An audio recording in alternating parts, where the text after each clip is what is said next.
Niratrat ng palad ang hindi pa nakikilalang riding in tandem ang isang bakery sa Cebu. Sa pool sa CCTV ang pamamaril.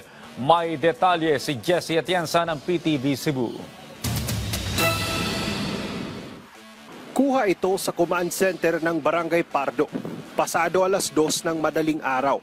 Dumaan ang motor na ito nang biglang namaril ang angkas nitong lalaki. Mabilis na humarurot papalayo ang mga sospek papuntang highway ng lungsod.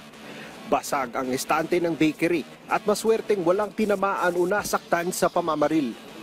Ayon sa mga kapitbahay, nasa 30 taon na ang bakery sa kanilang lugar. Sa mga oras na ito ay tikom pa rin ang bibig ng mga empleyado at ng mga may-ari ng bakery.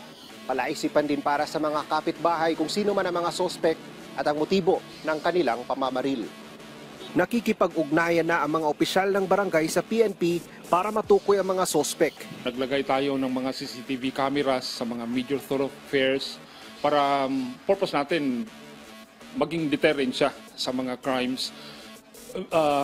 Unfortunate na nangyari ito sa isa sa mga establishment natin, but the PNP right now, they are now investigating kung ma-identify ba nila yung mga suspects. Initial investigation. So far, medyo naghahanap pa talaga sila ng anggulo kasi based on the background, mabubuting tao naman itong mga yung may-ari ng properties, and then they're looking at all possible angles dito sa insidente na to. Umaasa ang mga otoridad na makatutulong ang CCTV para mas mapadali ang paglutas sa krimen. Mula sa PTV Cebu, Jessie Atienza para sa Morning Show ng Bayan, Rise and Shine, Pilipinas.